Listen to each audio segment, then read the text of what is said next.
ಜಿಲ್ಲೆ ಕೆಜಿಎಫ್ ತಾಲೂಕಿನ ಕೆಜಿಎಫ್ ಸಮೀಪದಲ್ಲಿರುವ ಮಾರಿಕಂ ಗ್ರಾಮ ಪಂಚಾಯಿತಿಯಲ್ಲಿ ಇಂದು ಡೆಂಗ್ಯೂ ಕಾಯಿಲೆಯ ತಡೆಗಟ್ಟುವ ಸುರಕ್ಷತಾ ಜಾಗೃತಿ ಅಭಿಯಾನ ಮೂಡಿಸುವುದಕ್ಕೆ ಗ್ರಾಮ ಪಂಚಾಯಿತಿಯಿಂದ ಪಂಚಾಯಿತಿಯ ಸುತ್ತಮುತ್ತ ಹಳ್ಳಿಗಳಲ್ಲಿ ಹಮ್ಮಿಕೊಳ್ಳಲಾಗಿತ್ತು. ಈ ಅಭಿಯಾನಕ್ಕೆ ಗ್ರಾಮ ಪಂಚಾಯಿತಿ ಅಭಿವೃದ್ಧಿಕಾರಿ ಜಗದೀಶ್ ಉಪಾಧ್ಯಕ್ಷರು, ಅಧ್ಯಕ್ಷರು, ಸದಸ್ಯರು, ಗ್ರಾಮಸ್ಥರು ಸೇರಿ ಜಾಗೃತಿ ಮೂಡಿಸಿದರು. ನೀರು ಇಲ್ಲದೆ ಸ್ಟಾಕ್ ಆಗೋದಾಗ್ಲಿ, ಈ ಮಳೆ ನೀರು ಬಳಸೋ ನೀರು ಏನಾರ ಸ್ಟಾಕ್ ಇದ್ರೆ ಆದಷ್ಟು ತೆಗಿಸ್ಬೇಕು. ನೀವು ಮನೆಗಳಲ್ಲಿ ನಿಮ್ಮ ಪೇರೆಂಟ್ಸ್ ಕೇಳಿ. ಎಸ್ಪೆಷಲಿ ಇದು ರೋಗಕ್ಕೆ ಗುರಿಯಾಗೋದೇ ಈ ಮಕ್ಕಳು, ಈ ವಯಸ್ಸಾದವರು. ಇನ್ನು ಬೇರೆ ಕಡೆ ಎಲ್ಲ ಡೇ ಟೈಮಲ್ಲಿ ಎಲ್ಲರೂ ಅಪ್ಪ ಅಮ್ಮ ಎಲ್ಲ ಕೆಲಸ ಕೊಟ್ಟೋಗಿರ್ತಾರೆ, ಅವ್ರು ಇರಲ್ಲ. ಈ ಮನೆಯಲ್ಲೇ ಫ್ರೀಯಾಗಿ ಮಲ್ಕೊಂಡಿರ್ತಾರೆ ಈ ಸಣ್ಣ ಮಕ್ಕಳು ಅಂತವ್ರು. ಇಂಥ ಡೇ ಲೈಟಲ್ಲಿ ಹೋಗ್ಬಿಟ್ಟು ಕಚ್ಬಿಡ್ತಾರೆ ಸೊಳ್ಳೆ. ಸಣ್ಣ ಮಕ್ಕಳೆಲ್ಲ ಇರ್ತಾವಲ್ವ ಅವು.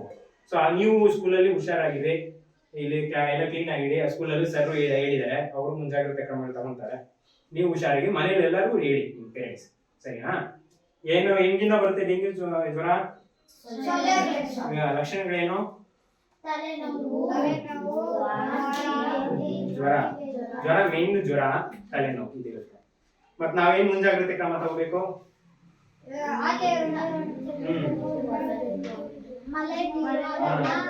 ಶೇಖರಣೆ ಆಗದಿರೋಂಗೆ ನೋಡ್ಕೋಬೇಕು. ಸ್ಟಾಕ್ ಇಡಬಾರ್ದು ನೀರು. ಅದು ಬೇರೆ ಪ್ಯೂರ್ ವಾಟರ್ ಅಲ್ಲೇ ಬರೋದು. ನಾವು ಈ ಬಚ್ಚಲ್ ನೀರು ಗ್ರೇ ವಾಟರ್ ಅಂತಾರೆ, ಅದ್ರಲ್ಲಿ ಉತ್ಪತ್ತಿ ಆಗಲ್ಲ ಸೊಳ್ಳೆ. ನಾವು ಕ್ಲೀನ್ ವಾಟರ್ ಇರುತ್ತೆ ನೋಡು, ನಾವು ಕುಡಿಯೋ ಬಳಸೋ ನೀರು ಆ ಡೊಮೆಸ್ಟಿಕ್ ವಾಟರ್ ಅಲ್ಲೇ ಇರ್ತದೆ. ಸೊ ಅದರಿಂದ ನಾವು ಅದನ್ನ ಆದಷ್ಟು ಹೊರಗಡೆ ಇರೋದು ಅವಾಯ್ಡ್ ಮಾಡಬೇಕು. ಇಟ್ರು ಒಂದೆರಡು ದಿನ ಸ್ಟಾಕ್ ಚೇಂಜ್ ಮಾಡ್ತಾರೆ. ಒಂದು ವಾರ ಗಟ್ಟಲೆ ಇಟ್ಬಿಟ್ರೆ ಅಲ್ಲಿ ಸೊಳ್ಳೆ ಉತ್ಪತ್ತಿ ಆಗುತ್ತೆ. ಸೊ ಅದೆಷ್ಟು ಎಲ್ಲರೂ ನಿಮ್ಮ ಮನೆಗೆ ಹೋಗಿ ನಿಮ್ಮ ಪೇರೆಂಟ್ಸ್ ಹೇಳ್ತೀರಾ? ಇಲ್ಲ, ನಾವು ಊರೆಲ್ಲ ಹೇಳ್ಕೊಂಡ್ ಬಂದಿದ್ದೀರಿ. ನೀವು ನಿಮ್ಮ ಪೇರೆಂಟ್ಸ್ ಹೇಳಿ, ನಿಮ್ಮ ಫ್ರೆಂಡ್ಸ್ ಹೇಳಿ. ರೋಗ ಬರೋದಕ್ಕಿಂತ ಮುಂಚೆ ಅದು ತಡೆದ್ಬಿಟ್ರೆ ರೋಗನೇ ಬರೋಲ್ಲ. ಆರೋಗ್ಯವೇ ಭಾಗ್ಯ.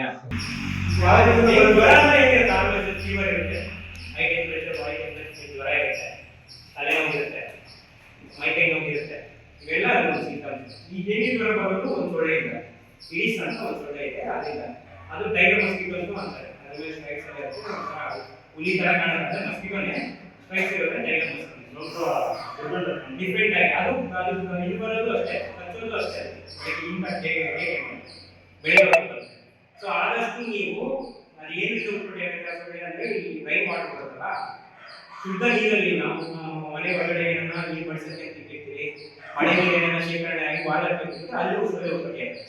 ಸೊ ಅಂತ ಸೊಳ್ಳೆಗಳನ್ನ ನೀವು ಅಂತ ಉತ್ಪತ್ತಿ ಆಗೋಲ್ಲ, ಅಂತ ನೀರನ್ನ ಅವಾಗ ಚೇಂಜ್ ಮಾಡಬೇಕು. ಆ ನೀರನ್ನು ಶೇಖರಣೆ ಹಾಕಿರ್ಬಾರ್ದು. ನಿಮ್ಮ ಮನೆಗಳಲ್ಲಿ ಅಷ್ಟೇ ಮೇಲೆ ಏನಾರ ಚಿಪ್ಪು ಅದರಲ್ಲಿ ಶೇಖರಣೆ ಆಗಿದೆ, ಅದೆಲ್ಲ ಚಿಪ್ಪನ್ನು ಊಟ ಹಾಕಿ. ಈ ಮೇಲು ಟೈರಲ್ಲೆಲ್ಲ ನೀರು ಅದು ಇಲ್ಲ, ಏನಾರ ಈ ಕಪ್ಸು ಅದರಲ್ಲೆಲ್ಲ ಮೇಲೆ ಇದೆ, ಅದೆಲ್ಲ ಊಟ ಹಾಕಿ. ನೀರು ಶೇಖರಣೆ ಹಾಕಿರ್ಬೇಕು. ಮಳೆ ನೀರು ಇಲ್ಲ ಬಳಸೋ ನೀರು ಏನೋ ಮನೆ ನೀರು ಅವಾಗ ಚೇಂಜ್ ಮಾಡ್ತಾರೆ. ಸೊ ಅದರಿಂದ ಅದೇನೋ ರೋಗ ಬರೋದಕ್ಕಿಂತ ಮುಂಚೆ ನಾವು ಮುಂಜಾಗ್ರತೆ ತಗೊಂಡ್ರೆ ರೋಗನೇ ಬರಲ್ಲ.